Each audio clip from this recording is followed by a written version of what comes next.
आता आपल्या आवडत्या मालिकेचे संपूर्ण भाग मालिका प्रसारित झाल्यानंतर लगेचच पाहू शकता फक्त सन नेक्स्ट वर. भारतातील प्रेक्षकांसाठी मोफत सेवा. आवडे एकदा तुम्ही मेल चेक करा. मी तुम्हाला सगळे टेंडर्स पाठवले आहेत. येस ते चेक करा आणि परत एकदा रिव्हर्ट करा मला सगळं कन्फर्मेशन घेऊन. उद्याच्या मीटिंग मध्ये काहीच इश्यूज नको आहेत प्लीज. या चालेल. ओके ओके पण तुम्ही मला आजच्या आज रात्रीच रिव्हर्ट करा सगळ्या मेल्स. ओके करतो सांग. ओके हा मला मेल पाठवा. पण मला मेल पाठवा. ओके येस लगेच thank you. I call you back. या अख्खा दिवस काम. दूध कधी पिणार मग? काय चाललंय घे गार होईल. Thank you so much. पी जानू आज दूध जरा रोजपेक्षा जास्तच गोड लागतंय ग. चवीला पण जरा काहीतरी वेगळंच आहे. या वेगळी सवय. या अरे पण मी नेहमी सारखंच केलंय. केसर बदाम पिस्ता. अगं बाई खारीक जरा जास्त झाली की काय? खारीक नाही आत्ता आलं माझ्या लक्षात. काय? आज कोणीतरी आपल्या होणाऱ्या सोन्याला भेटून आलंय ना. खूप दिवसांची इच्छा पूर्ण झालीये. खूप मोठी चिंता मिटलीये. तेच सोनेबद्दलचं सगळं प्रेम या दुधात आलंय. हे अगदी बरोबर बोललास तू. आज माझ्या होणाऱ्या सुनेला भेटून आले ना म्हणून खरंच खूप खुश आहे मी. पण त्यामुळे दुधाची चव बदलली असं नाही वाटत मला. मग कशामुळे बदलली असं वाटतं? आता काय बाबा एका मुलाचं लग्न होणार आहे. आता होणाऱ्या बायकोला भेटून आल्यावर दूधच काय पण पाणी सुद्धा गोड लागेल आता तुम्हाला. अगं बाई किती गोड हसू आलं ग ते. आत्ताच माझ्याशी काय गप्पा मारायचे ते मारून घ्या. एकदा तुझी बायको घरी आली की आमच्याकडे कोण लक्ष देतंय मला ते विसरूनच जाशील. जणू जोक सपाट. पण तुलाही माहितीये की मी तुला कधीच विसरू शकत नाही. यू नो ना माझ्यासाठी माझी फॅमिली किती इम्पॉर्टंट आहे ते. त्यामुळे याबद्दलचं टेन्शन तू कधी घेऊच नकोस.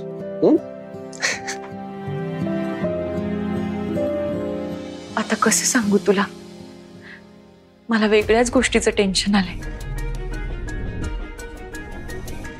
देवांच्या आयुष्याचा धोका टळावा म्हणून या मुलीशी देवांचं लग्न लावून दिलं आणि नंतर दुसऱ्या मुलीशी देवांचं लग्न लावलं तर काय झालंय? डोळ्यात पाणी का आलंय तुझ्या? जानू तुला माहितीये ना लग्नानंतर मी नाही जाणार आहे सासरी. ती मुलगी येणार आहे आपल्या घरी. जानू बोल ना काय झालंय? काही नाही रे. आपल्याला हवी तशी मुलगी मिळाली याचं आपल्याला समाधान वाटतंय. पण भैरवी ताईंना हे स्थळ तितकंसं पसंत पडलेलं नाहीये. त्यांचं असं म्हणणं आहे की मुलगी आपल्या तोला मोलाची नाहीये. देवा तुला खरं सांगू का? देवा माझ्यासाठी तुझा जीव सगळ्यात महत्वाचा आहे. तुला काही व्हायला नको इतकंच कळतंय मला. तू आधी शांत हो प्लीज. शांत हो. मला काहीच होणार नाहीये. अगं तू असताना काही होऊ शकतं का? यू नो ना तू माझी बॉडीगार्ड असते. देवा तू ह्या मुलीला होकार दिलायस खरा पण ही मुलगी नक्की तुला पसंत आहे ना? नाही म्हणजे ती सुद्धा माझ्यासारखी गरीब कुटुंबातली आहे म्हणून विचारते. जानू असा विचार सुद्धा नाही आलाय माझ्या मनात. आणि तू आईबद्दल म्हणशील तर आय नो तिच्या काही गोष्टींबद्दल खूप स्ट्रॉंग ओपिनियन असतात. आय नो मे बी तिला तसे काही एक्सपिरियन्सेस आले असतील म्हणून ती असा विचार करते. पण जर तू मला विचारशील तर मला नाही फरक पडत जानू या सगळ्या गोष्टींनी. मुलगी श्रीमंत आहे की गरीब आहे मला या गोष्टीने फरक पडत नाही.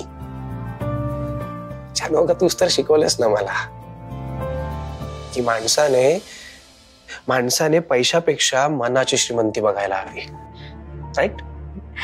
हो रे, पण गरीब घरातली मुलगी श्रीमंत घरात आली की तिला सुद्धा थोडं अवघड जातच ना. म्हणजे इथलं वातावरण, इथल्या चालीरीती सगळ्यात जड जातात रे. आता माझंच बघ ना, मला तरी कुठे जमलंय अजून ह्या सगळ्याशी जुळवून घेणं. जानकी, हा?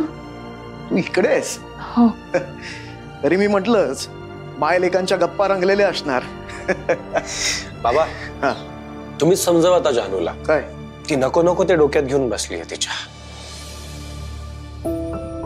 ती म्हणते की ती छोट्या कुटुंबातनं आली आहे म्हणून तिला आपल्या मोठ्या कुटुंबात कोपअप करायला जमत नाहीये. तूच समजाव तिला. मी थकलो आता सांगून सांगून. आणि भैरवीचं म्हणणं तू मनावर नको घेऊस. तुला तिचा स्वभाव माहिती नाहीये का? अहो, माझं जाऊ दे आता. देवा, मला तुला फक्त इतकंच विचारायचंय की तुझी होणारी बायको गरीब घरातली आहे म्हणून तू तिचा तिरस्कार नाही ना करणार? मी तुम्हा दोघांकडनं काय शिकलोय माहितीये? लग्नानंतर नवरा आणि बायको दोघेही इक्वल असतात. ते दोघेही एकमेकांपेक्षा स्वभावाने वेगळे असतील, आवडीनिवडीने वेगळे असतील, पण लग्नानंतर ते दोघेही एक टीम असतात. लग्नामध्ये तिरस्कार सारख्या फिलिंगला तर जागा सुद्धा नसायला हवी. त्या दोघांमध्ये प्रेम,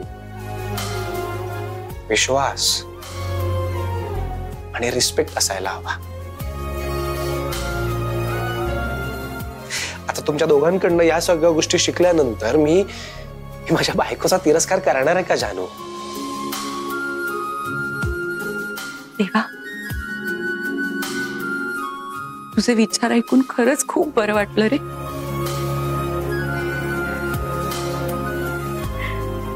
पण जर तुला कोणी असं सांगितलं की ही मुलगी गरीब आहे, हिला सोडून दे आणि तुझ्या तोलामोलाची एखादी दुसरी मुलगी बघ. लग्न म्हणजे खेळ असतं का ग जानू? आज एकीशी उद्या दुसरीशी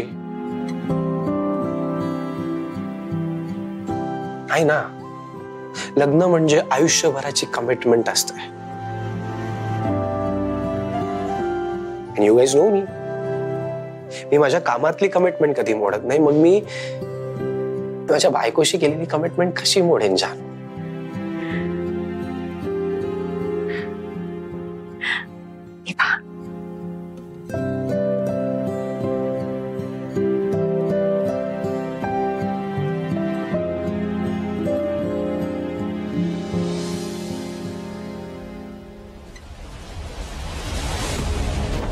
अंजली, पिऊन टाके. घे, पी अगं, पी.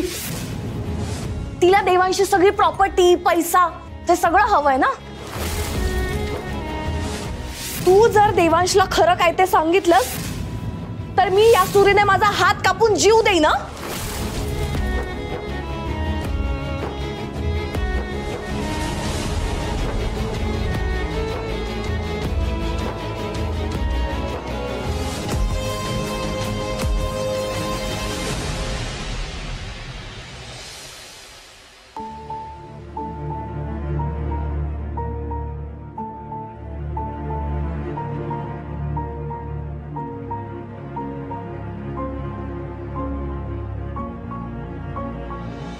सई,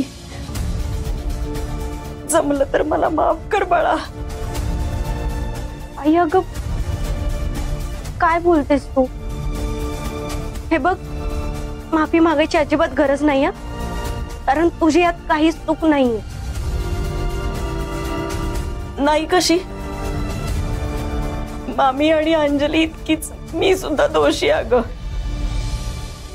खर तर ना मी त्या दोघींना थांबवू शकले असते, पण मी असं काही केलं नाही. अगं, त्यांचं ते रूप बघून मी अक्षरशः घाबरून गेले ग. सई, त्यांना जे हवंय ते मिळवण्यासाठी त्या काही पण करू शकतात, म्हणजे स्वतःचं बरं वाईट सुद्धा करू शकतात. तर तुलाही काहीतरी करतील अगं त्या. आई हे बघ, तू अजिबात घाबरू नकोस. मला काहीच होणार नाहीये. असं कसं म्हणतेस तू?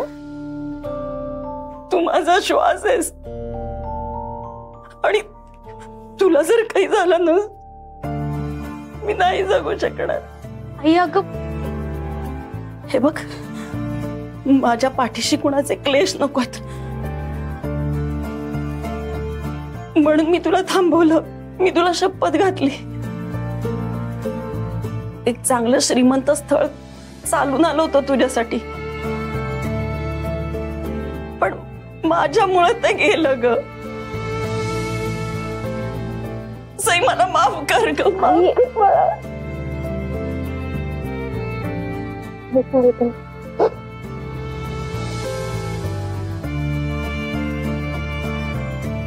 रडू वगैरे नको. हा, तू काहीही केलेलं नाहीये. आणि मला माहितीये ना, तू आजपर्यंत नेहमी माझ्या चांगल्याचाच विचार करत आलीये. आता सुद्धा माझं काही वाईट होऊ नये म्हणून शपथ घातलीस ना मला.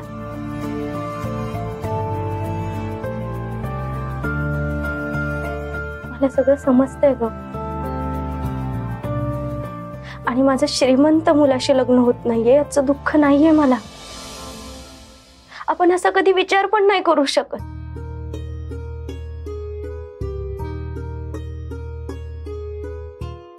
मला फक्त देवांश सरांची काळजी वाटते ग. भीती वाटते की माझ्यामुळे त्यांचं काही वाईट नको व्हायला.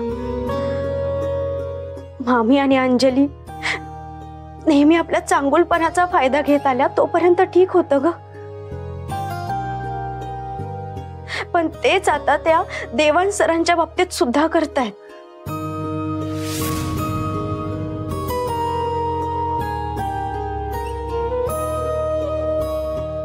आणि हे सगळं मला नाही सहन होते.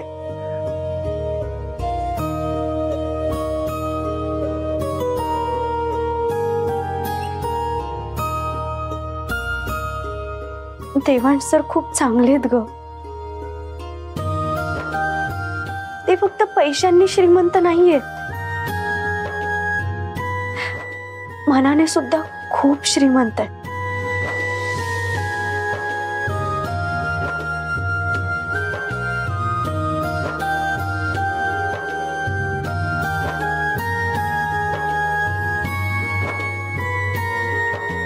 फक्त त्यांच्या बाबतीत काही चुकीचं नको व्हायला.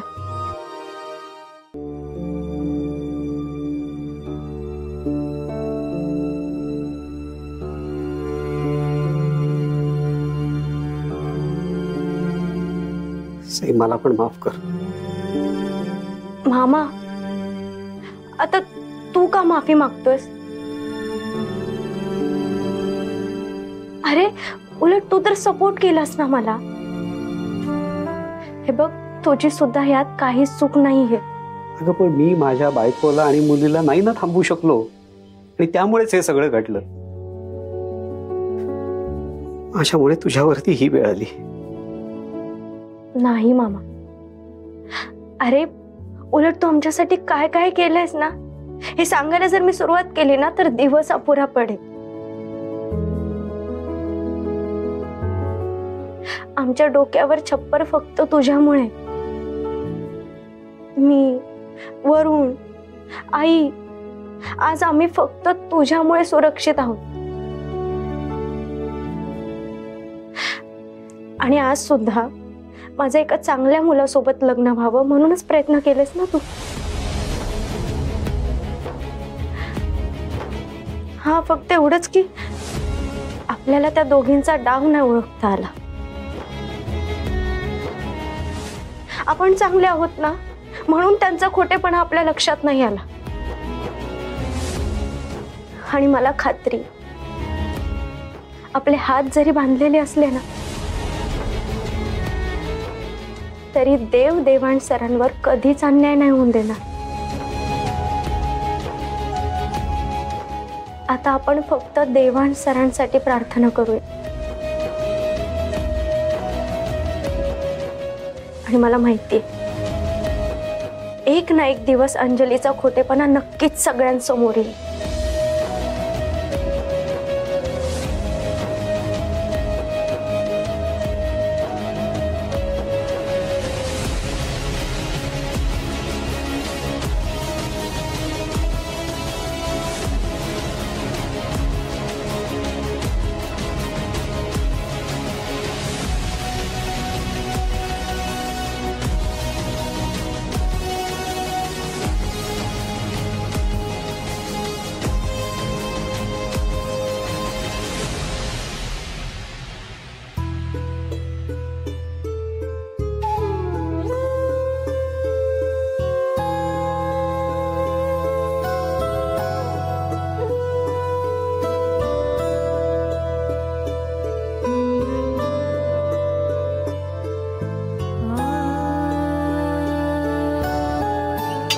ठीक आहे, नाश्ता कर. तुला गोळ्या घ्यायच्यात ना? सई, हा, आधी तू खाऊन घे. काल रात्रीपासून एक घास गेला नाही तुझ्या पोटात. आई मी नंतर खाईन. मी आधी मामाला चहा आणि अंजलीला नाश्ता देऊन येते. नाही नको सई, मी देते. अगं तू गेलीस तर पुन्हा काहीतरी ती बोलेल, त्यापेक्षा मी देते. आई मला बोलली ना तर एक वेळेस चालेल, पण तुला काही बोलली ना तर मी नाही सहन करणार. हे बघ मी आले नाश्ता देऊ. सई अगं तू नाश्ता कर, मी आलेच. सई आई. मामा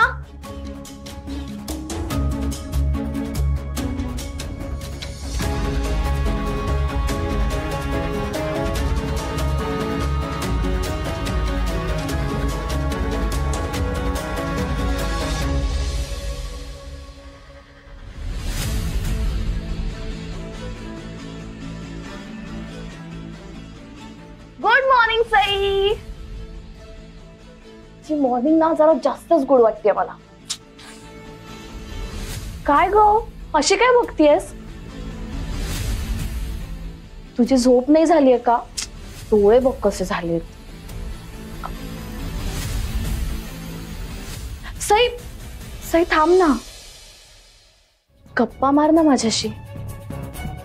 आता लवकरच मी जहागीरदारांच्या घरी जाणार आहे. सई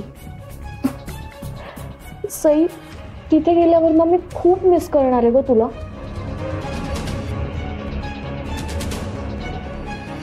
तिकडे माझं लाड कोण करणार? मला हवंय नकोय ते कोण बघणार? नोकर चाकर असतील म्हणा तिकडे, पण तुला कसं, तुला माझं डाएट माहितीये, माझं रुटीन माहितीये, लहानपणापासून सगळं माहितीये ना तुला. ते त्यांना कळायला जरा वेळ जाईल. आपली माणसं नसतील ना तिथे. तू करशील ना ग मला मिस?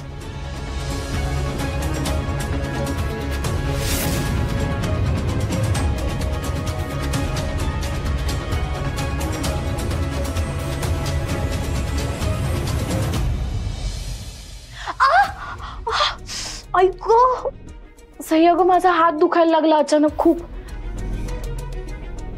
तू प्लीज भरवशील का मला? लहानपणी कशी भरवायचीस तसं? प्लीज प्लीज प्लीज प्लीज भरव ना.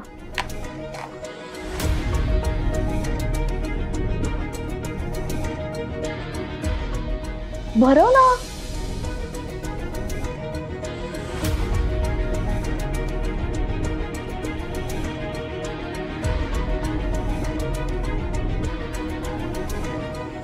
थँक्यू सई, लहानपणापासून किती केलंयस तू माझ्यासाठी. डिलिशियस. नाही काही असू दे, पण तुझ्या हाताला ना खरंच चव आहे. मी जहागीरदारांकडे गेले ना की तुझ्या हातचं जेवण खरंच मिस करणार आहे. त्यांच्याकडे असतील इंटरनॅशनल शेफ्स वगैरे, पण लहानपणापासून मला तुझ्या गरीब हातांच्या चवीची सवय झाली ना आता. बरं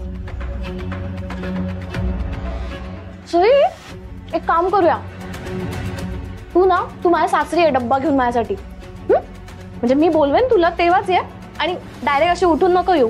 जरा बरे कपडे घाल, बरी हेअरस्टाईल कर, जे साधी सरळ नको येऊ. जरा टकाटक बनून ये, ओके? नाहीतर त्यांना वाटेल कोणतरी गरीब बिचारी मुलगी आली आपल्याकडे नोकरी मागायला, हकलून लावतील ते तुला. आणि माझ्या सईला कोणी असं हकललेलं मला चालणार आहे का? नाही ना.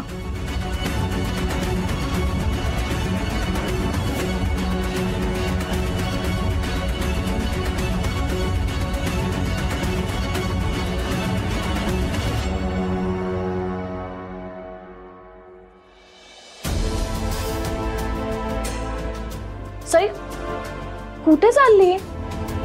अजून ज्यूस बाकी आहे. प्लीज मला ज्यूस पण पाज ना.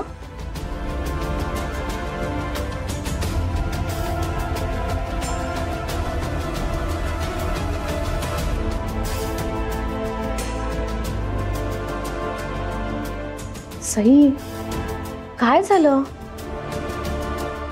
रडतीयस का तू सई?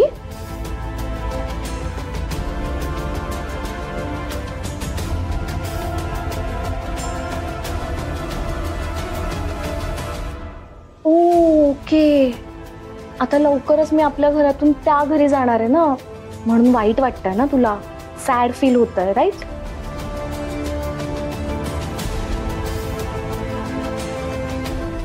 पण सई इतकं सॅड नको फील करून घेऊस. मी चांगल्या लॅविश लक्झरी घरात जाणार आहे लग्न करून. मस्त लाईफ असणार आहे माझी. ओके, तू अजिबात माझी काळजी करू नकोस. तू आता तुझी काळजी घे.